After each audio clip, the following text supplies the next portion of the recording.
Well,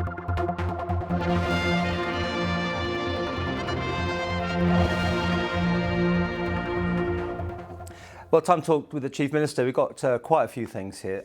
I want to start, though, with the item that ran earlier the week about VAT and now asking people how much they are buying. And this all takes me back to the days when we first set up the VAT agreement. Is this where we're going to try and get more money off the UK on the agreement? No, it has resonance with the old decennial test that we used to do. That stopped a number of years ago. This is quite separate from that.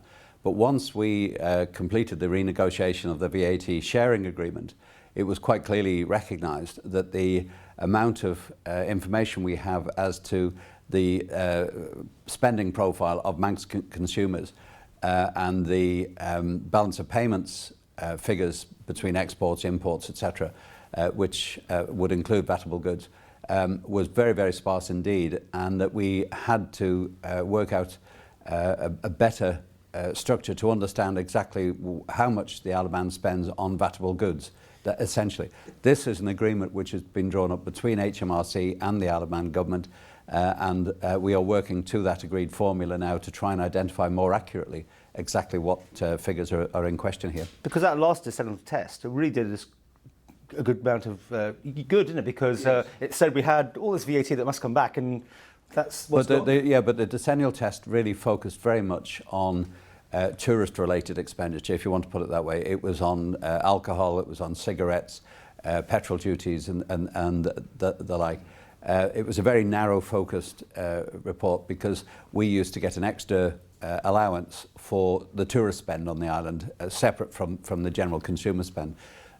Because all that is finished now, we're looking at it from a different perspective altogether. And has the UK asked for this to be undertaken? Yes. They want to know exactly how your VAT is being spent? We need to know. I mean, it's something the Alban has never needed to do before because we have, because the Common Purse Agreement, separate from the VAT, we have free movement of goods in and out of the island.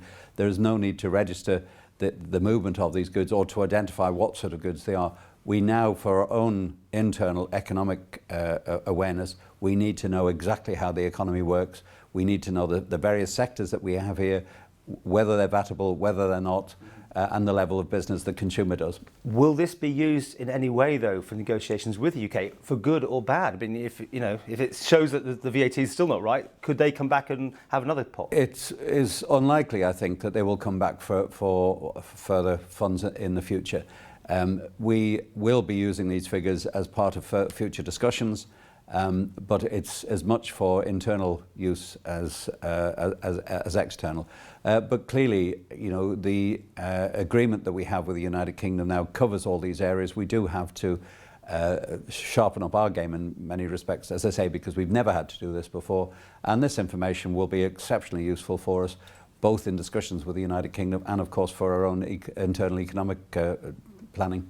I think there's 1,000 questionnaires going out. I mean, they must be very targeted, were they, to specific people? There's a cross-section of the community involved in this. 1,000 is deemed to be an acceptable cross-section in any questionnaire of that sort. 1,000 sample is seen to be an acceptable level. So the Alban's latest project is no different. You seem quite relaxed about the whole thing, so you don't think this will be any sense of a worry in the future to come back to bite you on the bum? No, we're not expecting any problems from this. This is work which we have to do. It's part of the agreement which we've reached with the UK, but it should be beneficial to the island at the end of the day.